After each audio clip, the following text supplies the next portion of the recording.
Good afternoon friends. RCC classes के online classes में मैं आपको आज मैथ्स की क्लासेस हम स्टार्ट कर रहे हैं और कोशिश करेंगे कि जो मैथ्स का पूरा सिलेबस है वो हम इसमें आपको पूरा कवर करके दें। लाइक आप देख सकते हैं एसएससी का एग्ज़ाम हो चाहे बैंक का एग्ज़ाम हो, बेसिक लेवल से हम इस क्लासेस को स्टार्ट करेंगे और पूरा एडवांस लेवल तक लेके जाने की इसको कोशिश करेंगे। तो हो सके तो ज़्यादा से ज़्यादा इसको व्यू कीजिए, अपने फ्रेंड्स को ऐड कीजिए इसके अंदर। स्टार्ट करते हैं। आज मैं आपको खाली मैथ्स की जो बेसिक क्लासेस हैं, बेसिक जो नंबर है, नंबर सिस्टम है, उसके बारे में थोड़ी सी इंफॉर्मेशन देने की कोशिश करूंगा। तो थोड़ा सा आप कंसंट्रेट कीजिए बोर्ड के ऊपर। आज हम स्टार्ट करते हैं इसमें नंबर सिस्टम। हिंदी में अगर इसको बोले हम तो इसको कहा जा सकता है अंकीय पद्धति। नंबर सिस्टम या फिर अंकीय पद्धति। अंकीय पद्धति क्या होती है? अगर गणित हम सीख रहे हैं तो इसमें हमको नॉलेज होना चाहिए कौन से नंबर को हम क्या कहते हैं, किस नंबर को किस तरह से डिफाइन किया जा सकता है और हर नंबर के साथ कैलकुलेशन किस तरह से की जाती है। क्योंकि आज के टाइम पे जो कंपटीशन एग्जाम्स में क्वेश्चन आते हैं वो बहुत बार इस टाइप से आते हैं कि जो नंबर का नाम है वो नंबर का नाम आपको दिया जाता है, जैसे कि 1 से लेकर 100 तक की जितनी भी अभाज्य संख्याएं हैं उन अभाज्य संख्याओं का योग ज्ञात कीजिए या गुणा ज्ञात कीजिए या भाग ज्ञात कीजिए। अगर हमको यही नहीं पता होगा कि क्या भाज्य संख्या होती है, क्या अभाज्य संख्या होती है, क्वेश्चन करना बहुत आसान है लेकिन भाज्य और अभाज्य का जब तक पता नहीं चलेगा तब तक हम उस क्वेश्चन को सॉल्व नहीं कर सकते। तो सबसे पहले अंकों के बारे में शायद सब जानते होंगे कि अंक किस प्रकार के होते हैं। बहुत तरह की संख्याएं होती है। सबसे पहले हम देखते हैं natural number. Natural number, natural number को बोलते हैं प्राकृत संख्या। प्राकृत संख्या। अब प्राकृत संख्या कौन कौन सी होती है? 1 से लेकर इन्फिनिट तक यानी कि अनंत तक जितनी भी संख्याएं हैं वो सब होंगी प्राकृत संख्याएं। 1 से आगे की, ये टाइप फर्स्ट हो गया। टाइप सेकंड हो गया whole numbers. Whole numbers, whole number कौन से होते हैं? जिसको हिंदी में बोला जाता है पूर्ण संख्या। पूर्ण संख्या 0 से स्टार्ट होंगी और 0 से स्टार्ट होकर कहां तक चलेगी? इन्फिनिट तक यानी कि अनंत तक। 0 से स्टार्ट होकर अनंत तक अगर कोई संख्या लिखी हुई जाती है पूर्ण संख्या होगी, यानी कि 0 को हम किस में इंक्लूड करेंगे? पूर्ण संख्या में इंक्लूड करेंगे। तीसरे टाइप की अगर आप संख्याएं देखें तो हम इसमें देख सकते हैं even number. Even number Hindi में कह सकते हैं इसको सम संख्या। सम संख्या। सम संख्या कौन कौन सी होती है? प्रत्येक संख्या जिसमें 2 का भाग जाता है उसको हम सम संख्या के रूप में डिफाइन करेंगे। और 2 है, 4 है, 6 है, 8 है और ये इसी तरह से क्रम में आगे चलता रहता है। बात करते हैं ऑड नंबर्स की। ऑड नंबर, ऑड नंबर कौन कौन सा रहेगा? ऑड नंबर रहेगा ऐसी संख्याएं जो 3 से डिवाइजेबल हो, यहां से 2 का भाग जा सके, 2 का भाग जा सके। ऐसी प्रत्येक संख्या कौन सी होगी? सम संख्या होगी या इवन नंबर होगा। और ऐसी प्रत्येक संख्या जिसमें 3 का भाग जा सके, 3 का भाग जा सके, उस संख्या को हम क्या कहेंगे? ऑड नंबर कहेंगे। जैसे कि 3 है। अब यहाँ पे माइंड में एक चीज़ आती है कि 3 का भाग तो 6 में भी जाता है, तो क्या 6 एक सम संख्या है? क्या 6 एक विषम संख्या है? 6 एक सम संख्या है। 3 के बाद अगर हम दूसरी सम संख्या देखें तो यहाँ पर हम लिख सकते हैं 5। तो यहाँ पर कौन सी थ्योरी हम अप्लाई करना चाहेंगे? क्या 3 का भाग विषम संख्याओं में जाता है? 3 का भाग सभी विषम संख्याओं में नहीं जाएगा। जैसे 15 है, 15 एक प्रकार की विषम संख्या है, तो 15 ऐसी संख्या है जिसमें 3 का भाग जाता है, लेकिन एक विषम संख्या है, 3 का भाग इसमें जाता है।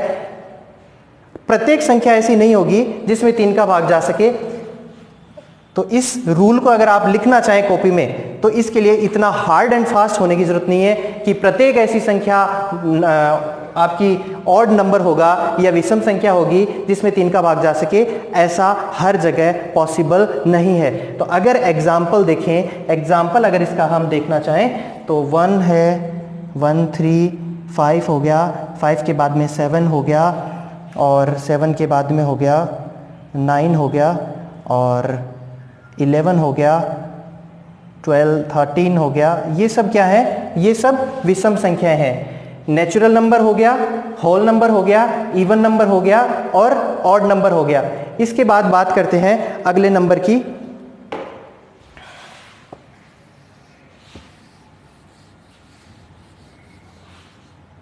ऑड को बोलेंगे विषम संख्याएं। हिंदी में थोड़ा सा मैं लिख देता हूं। अगर हम बात करें अगली संख्या की, भाज्य संख्या। भाज्य संख्या ऐसी संख्या जिसके 2 से अधिक गुणनखंड संभव हो। 2 से अधिक गुणनखंड संभव अगर होंगे तो उसको हम क्या बोलेंगे, भाज्य संख्या। जैसे 2 है, 2 क्या है? क्या 2 एक भाज्य संख्या है? नहीं, 2 एक भाज्य संख्या नहीं है, क्योंकि 2 का 2 से अधिक गुणनखंड संभव नहीं है। गुणनखंड का मतलब है कोई भी संख्या है उसके 2 टुकड़े हम ऐसे कर सकें कि उन दोनों टुकड़ों को आपस में गुणा करें तो उस संख्या से ज़्यादा ना आए, वो संख्या हम उससे ज्ञात कर सकें। जैसे इसका अगर गुणनखंड करेंगे तो 2 इंटू 1 यानी कि 1 और 1 यानी कि कितने गुणनखंड कर सकते हैं इसके? हम 2 से ज़्यादा गुणनखंड नहीं कर सकते। अगर हम बात करें 4 की हम बात करें तो 1 गुणा 4 हम कर सकते हैं, पहला गुणनखंड हो गया ये। 2 गुणा 2 हम कर सकते हैं, ये हो गया एक गुणनखंड। इसका मतलब 4 क्या है?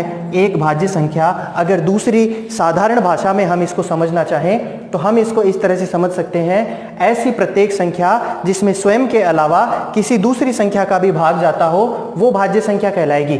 जैसे 2 है, 2 के अंदर स्वयं के अलावा किस संख्या का भाग जा सकता है? हम ये बोलेंगे सीधा माइंड में अगर आपके आ रहा हो तो 1 है, लेकिन आप ये देखिए कि 1 एक ऐसा नंबर होता है जिसका हर संख्या के अंदर भाग जा सकता है। तो अगर 1 को इंक्लूड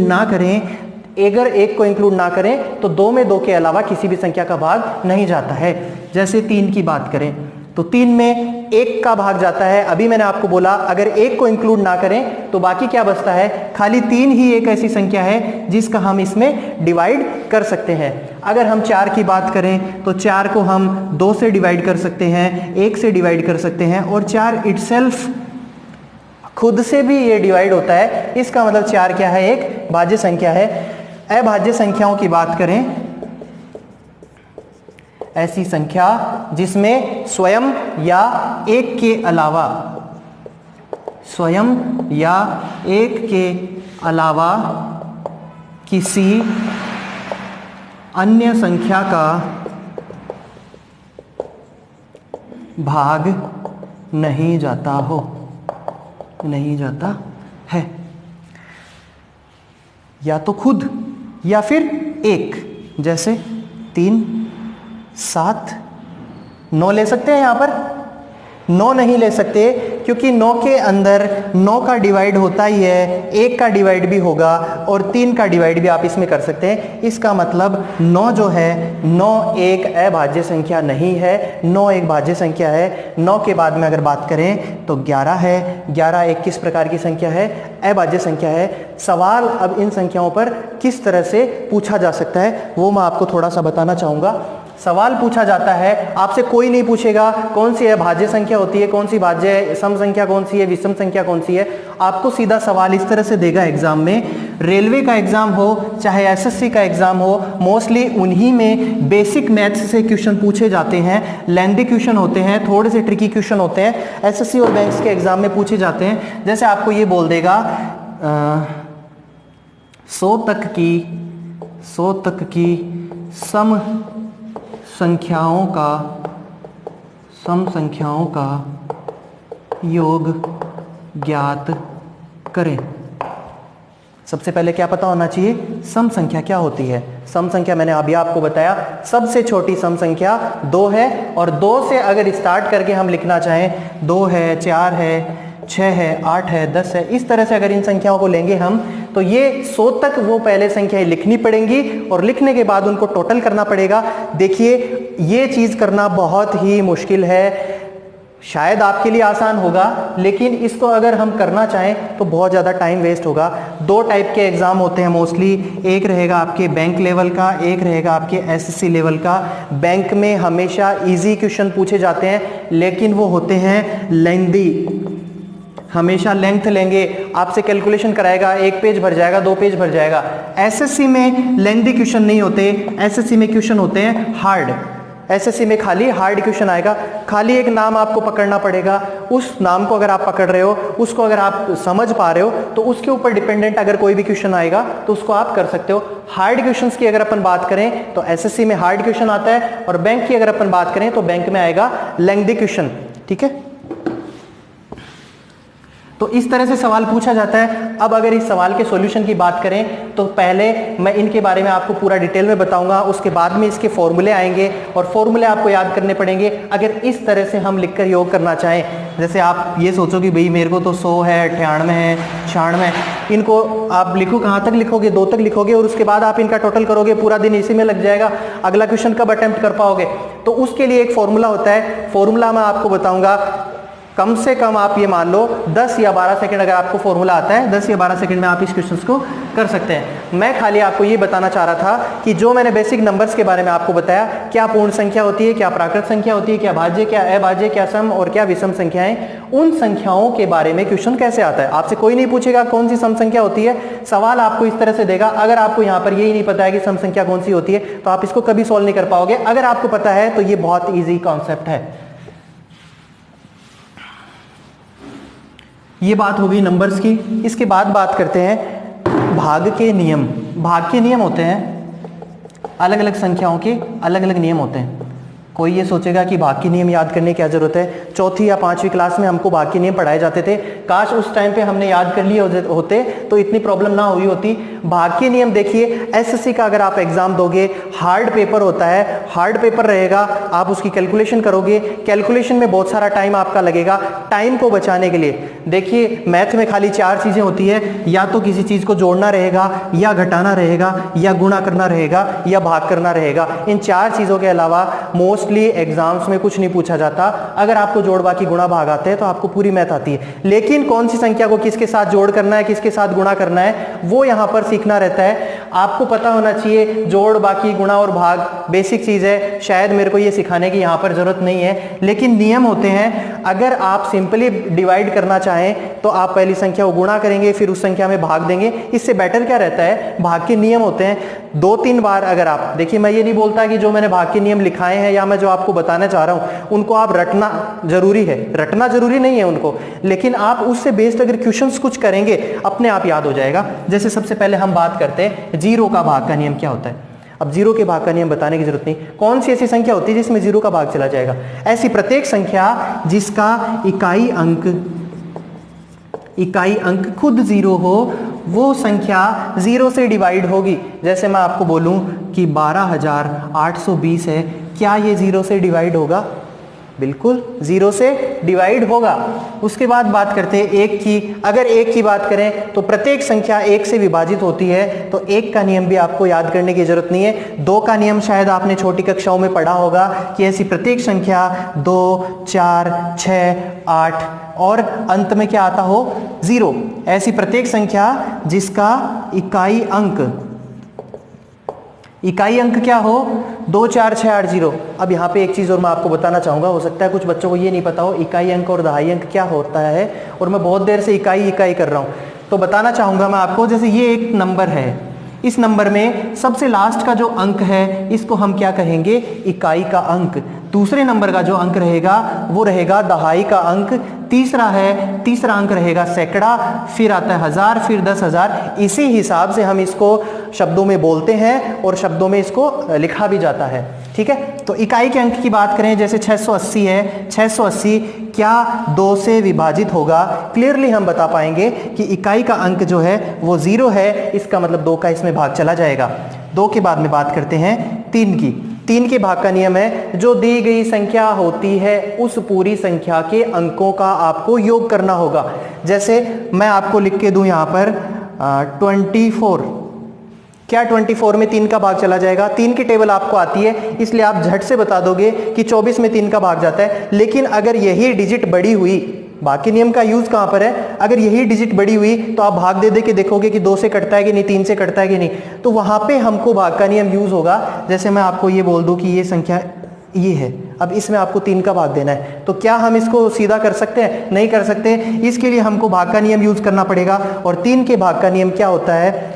सारे नंबर जितने भी हैं उनका आप टोटल कर लीजिए, जो संख्या आती है उस संख्या को आप 3 से डिवाइड कीजिए। अगर वो पूरी संख्या 3 से डिवाइड हो पा रही है तो इस पूरे नंबर के अंदर 3 का भाग जाएगा। अगर मैं जोड़ना चाहूँ 6 और 4 10 और 7 17, 17 5 22 और 2 24, तो 24 एक ऐसी संख्या होगी जिसमें 3 का भाग जाता है। इसका मतलब ये कैसा नंबर है जो मैंने आपको यहां पर नंबर लिख कर दिया, 24,567 जो है ये एक ऐसा नंबर है जो 3 से डिवाइड होगा ही होगा।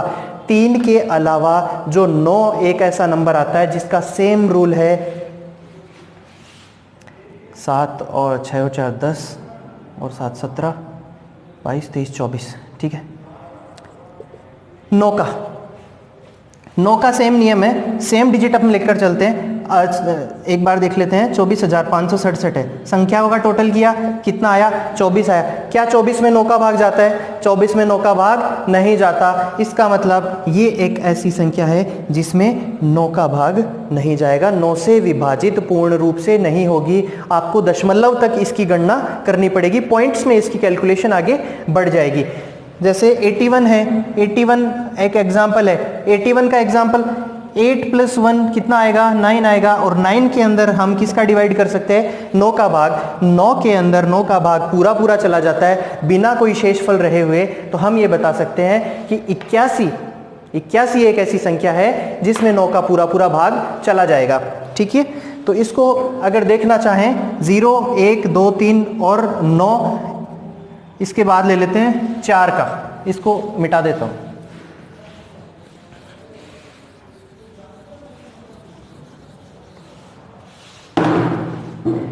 4 से भाग का क्या नियम है? कोई भी संख्या जो दी हुई होती है उसका इकाई और दहाई का अंक के अंक में यदि 4 का पूर्ण भाग जाता है, अगर कोई भी ऐसी संख्या दी हुई है जिसका इकाई और दहाई के अंक में यदि 4 का पूर्ण भाग जाता है, जैसे मैं आपको बोलूं 464 है, क्या इसमें 4 का भाग जाएगा? हम देख पा रहे हैं इकाई का अंक है 4, दहाई का अंक है 6, तो इन दोनों के अंदर हमको 4 से भाग देखकर देखना है, 4 का भाग इसमें जाता है 16 बार। इसका मतलब ये जो पूरा नंबर है यानी कि 464 है, इसमें 4 का पूरा पूरा भाग जाएगा। अगर ये संख्या कितनी भी बड़ी हो जाए,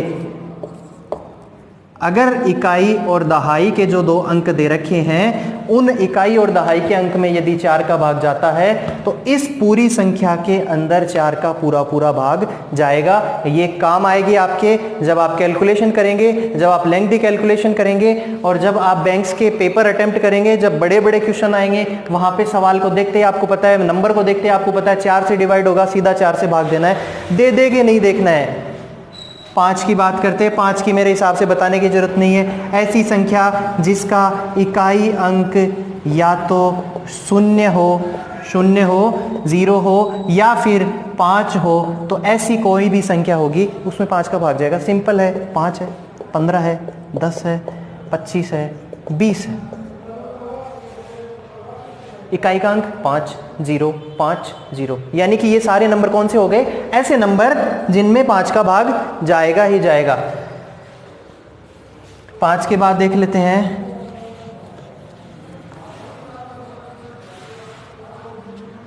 5 के बाद क्या आता है? 6 आता है।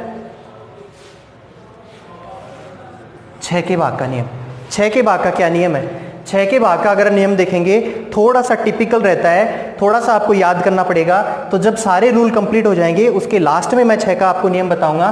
पहले आप देख लीजिए 7 का। 7 के भाग का नियम क्या होता है? कोई भी डिजिट हमने ली, जैसे हमने ले लिया 4 और 9, सीधा अगर अपन देखेंगे छोटा सा नंबर है, छोटे से नंबर के अंदर 7 का भाग देंगे, आप इजीली बता सकते हो 7 की टेबल के अंदर अंदर आता है, यानी कि 7 से लेकर 70 तक अगर कोई भी डिजिट रहेगी आप बता देंगे झट से कि इसमें 7 का भाग जाएगा कि नहीं जाएगा। लेकिन अगर बड़ी संख्या हो तो आप इसको किस तरह से डिवाइड करेंगे, तो उसके लिए हमको क्या यूज आएगा, यहाँ पर 7 का भाग का नियम इसमें यूज आएगा। ठीक है, तो 7 के भाग का नियम क्या रहेगा, भाग का नियम क्या रहेगा, कोई भी अगर संख्या ऐसी है, जैसे हम एग्जांपल ले लेते हैं 882 है, सीधा एग्जांपल से बताता हूं क्योंकि वैसे आपको समझना थोड़ा हार्ड रहेगा। जो इकाई का अंक है उसका दुगना कर लीजिए और इस पूरे नंबर में से उस अंक को घटा दीजिए। जैसे इकाई का अंक क्या था, यहाँ पर 2 था, 882 है, इकाई का अंक है 2, 2 का दुगना कितना हुआ, कोई भी नंबर है उसका इकाई का अंक लीजिए, इकाई के अंक का दुगना कीजिए और फिर उस संख्या को, जो भी संख्या प्राप्त होती है, 2 का दुगना 4, इस पूरे नंबर से हम डिवाइड करेंगे। डिवाइड करने के बाद अगर वो संख्या ऐसी आती है जिसमें 7 का भाग जाएगा तो वो जो पूरी संख्या है वो 7 से विभाजित होगी। सॉरी, यहाँ पर 2 से नहीं, ये जो 4 है इसको माइनस करेंगे हम, इनिशियल दो नंबर है उनके अंदर से। ठीक है, ये 7 का नियम रहेगा। 8 के भाग का नियम अगर हम देखना चाहें तो 8 के भाग का नियम क्या रहेगा, ये रहा 8 अपना, 4 मैंने आपको रिलेट किया था 3 को 9 के साथ, उसी तरह से हम रिलेट करेंगे 4 को 8 के साथ। 3 के भाग का नियम क्या था, पूरे नंबर जितने भी हैं उनको टोटल कीजिए, 3 का भाग देके देखिए, अगर भाग जाता है 3 का तो उस पूरे नंबर में 3 का भाग जाएगा। लेकिन 9 का सेम हम बता चुके हैं, 4 और 8 का सेम रहता है। 4 में आपको याद रखना क्या था, इकाई और दहाई का अंक, और यहां पर रहता है इकाई, दहाई और सैकड़ा। कोई भी ऐसा नंबर ले लीजिए, जैसे आपने ले लिया 8840, इकाई, दहाई और सैकड़ा, ये 3 अंक उठा लीजिए।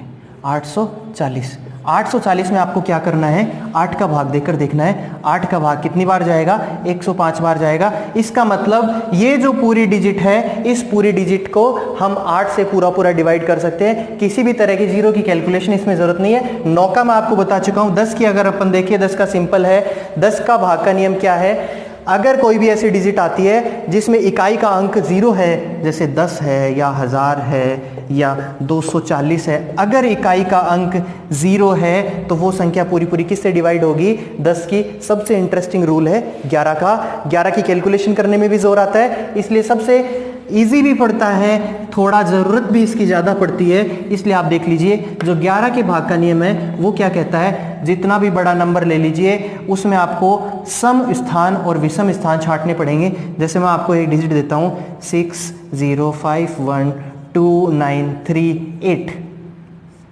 करना क्या है, सम स्थानों के अंक ढूंढेंगे और विषम स्थानों के अंक ढूंढेंगे। सम का मतलब हो गया पहला अंक, तीसरा अंक, 5वां अंक, 7वां अंक, उनको हम अलग लिखेंगे। फिर हम ढूंढेंगे सम स्थानों के अंकों को, या फिर आप अगर साधारण भाषा में इसको समझना चाहें तो हम ये बोलेंगे एक अंक छोड़कर दूसरे अंक को हम एक तरफ लिखेंगे और जो छोड़ा है उसको हम एक तरफ लिखेंगे। दोनों को ऐड करेंगे, एक दूसरे में से माइनस करेंगे। जो माइनस करने के बाद डिजिट आती है या तो वो होनी चाहिए 0 या फिर उस संख्या के अंदर 11 का भाग जाना चाहिए। अगर ये चीज पॉसिबल है तो वो जो पूरी डिजिट है उसमें आपका 11 का पूरा भाग जाएगा। जैसे हम देखते हैं 8, एक छोड़ दिया, 8 को मैं लिख लेता हूं यहां पर, 3 को लिख लेते हैं यहां पर, 3 छोड़ दिया 9, 2 छोड़ दिया 1, 5 छोड़ दिया 0 और 6।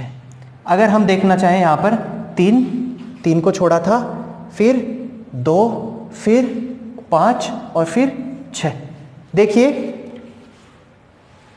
पहला अंक दूसरे को हमने छोड़ दिया, तीसरा अंक चौथे को हमने छोड़ दिया, 5वां अंक छठे को हमने छोड़ दिया, 7वां अंक और 8वें को हमने छोड़ दिया।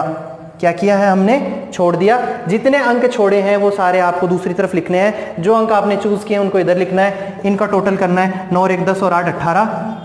इनका अगर अपन टोटल करेंगे 6 और 5 11 16, इनको आपस में माइनस करेंगे। 18 में से 16 घटाएंगे, कितना बचता है, 2 बचता है।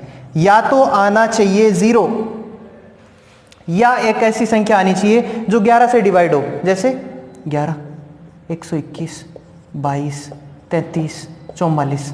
अगर इस टाइप की संख्या आएगी, इसका मतलब ये रहेगा कि ये जो पूरी डिजिट है ये डिजिट 11 से डिवाइड होगी, थोड़ी सी कैलकुलेशन आपकी शॉर्ट हो जाएगी। तो ये था आज का अपना बेसिक इंट्रोडक्शन क्लास थी। मैंने आपको नंबर्स के बारे में बताया, नंबर कौन कौन से होते हैं ये मैं आपको बता चुका हूँ। एक जो बेसिक नियम था भाग का नियम मैं आपको बता चुका हूँ।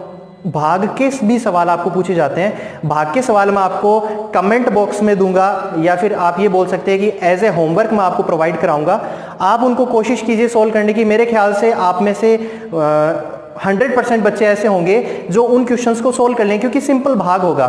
ठीक है, तो सिंपल भाग आप कर लीजिए, सिंपल भाग के आप क्वेश्चन करते हैं, इससे मेरे को पता चल जाएगा। आप कमेंट बॉक्स में अपना किसी भी तरह का कोई डाउट रहता है आप उसके अंदर मैसेज डालिए, मैं उसको रीड करूंगा, हमारी जो टीम है उसके ऊपर वर्क करेगी और आपको उसका सॉल्यूशन प्रोवाइड करवा दिया जाएगा।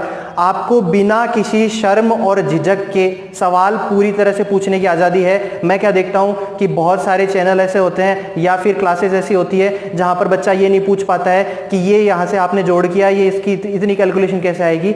लेकिन यहाँ पे आप पूरी तरह से फ्री हो। अगर आपको जोड़ समझ में नहीं आ रहा आप बिल्कुल मेरे को पूछिए, आपको बाकी गुणा भाग कुछ भी समझ में नहीं आ रहा आप बिल्कुल पूछिए। हमारी कोचिंग, हमारी क्लासेस सब आपको मैटर प्रोवाइड कराने की कोशिश करेंगी। हो सके तो कंटिन्यूटी बनाकर रखिए। अगर आप रेगुलर रहेंगे, देखिए अगर रेगुलर रहती है तो एक चींटी भी बड़े से ढेर को शिफ्ट कर लेती है, लेकिन वो रेगुलर रहती है, वो कंटिन्यूज आती है, वो लेकर आती है और अपनी जगह पर रखकर आती है। अगर आप कंटिन्यू रहेंगे, अभी आपको ये नहीं सोचना है कि घर पे छुट्टियां चल रही है आराम से मजे करने हैं, ये सब चीजें आपको नहीं सोचनी है। टाइम है आपके पास, पढ़ाई करो। एग्जाम्स आएंगे, जरूर एग्जाम होंगे, जैसे ही आपकी स्कूल्स कॉलेजेस या फिर आपका जो डेली शेड्यूल स्टार्ट होगा आपके एग्जाम्स जरूर होंगे। तो प्रॉपर वे में स्टडी कीजिए, थोड़ा थोड़ा टाइम आप दीजिए और ज़्यादा से ज़्यादा चैनल को सब्सक्राइब कीजिए, अपने फ्रेंड्स के साथ इसको शेयर कीजिए, कमेंट्स कीजिए और कोई भी प्रॉब्लम आए तो उसका सोल्यूशन हम करवा सकते हैं यहाँ पर। Thank you.